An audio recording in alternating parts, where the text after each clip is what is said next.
په دې فضایل اعمال چې لیکلي په بغداد شریف چې یو فقیر و خلکو به لیونای ورته ویله جان ته به یې نږدې نه پرېږداو یو محدث و حدیثو درس بیا ورکاو دومره لوی محدث و که د وخت وزیر د وخت بادشاه ورغی ده به موډ نه په خراباو د حضور حدیث ته بیا تعظیم او ادب دوره ورکاو ده به خپل درس حدیث جاری ساتي چې دا د حدیث او ادب دا به ترسره کوم بیا به چاته توجه ورکوم د رسول الله علیه السلام احادیث او تعظیم په خاطر به د چا ته بیا نه ورکتل یو ورځ ملنګ سړی چې خلکو بلې ونای ورته له جان ته بیا نږدې نور پرېږدو راغی مجاهد محدث ورته چیک څه خوای ورکړه په ټنډې باندې چپ شاته شاګردان ورته چې استاد صاحب دې ته خو خلک لیونای وای ملنګ وای چوکې په کاروي نه جان ته نږدې نور پرېږدي او ته درس حدیث په ټیم چې چاته توجه نه ورکړه ادا لیونای کس تر راغی ته ورته چیک له تعظیم دې پاره خوا دې ورکړه په ټنډې دې چپ کو وای ما هغه کار وکړ چې کوم ما په خوب چې لیدلی ده وای څرنګه وای ما شپې خوب ولید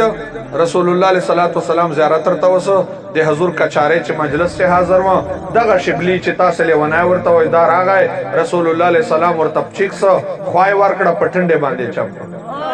نو ما هغه کار کړای دا وای پښتنه مزن دی وکړه چې رسول الله دی بغداد خلک خود شبلی ته لیونای او ملنګ وای او جان ته نور نږدې پرېږدوي دا دومره عزت څنګه ورکو وای ما ته رسول الله علیه السلام فرمایل چې هر مانځنه بادا درې وردا درود وای صلی الله علیک یا محمد صلی الله علیک یا محمد صلی الله علیک یا محمد او لقد جاءکم رسول من انفسکم دا آیت تر اخره پورې هر مانځنه بادا وای زکه می دا عزت ورکو عزیزانو شبلی درود وی صلی الله علیک یا محمد صلی الله علیک یا رسول الله نو مشکه په یا رسول الله سره درود وای خلق لانجیر سره کوي دا په ذکریا سره فضائل اعمال چې لیکلاو دا موږ عالمان ورته پیش کوای سو نو دوی طریقه دا ور سره وکړه په کار د چې منل او چې د امام مشر لیکلای دا نه منشت نسته د دوله کتابه بس خارج او شبلی به درود وی په عراق چې او مصطفی ته پته و په مدینه چې لہذا دا نسی کېدای چې د حضور عاشق د حضور امتی په خپل نبی درود و یا نبی ته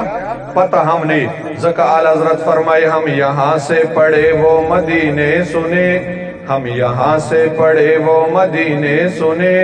ان کی اعلی سماعت پہ لاکھوں سلام دور و نزدیک سے سننے والے وہ کان دور و نزدیک سے سننے والے وہ کان لالے کرامت پہ لاکھوں سلام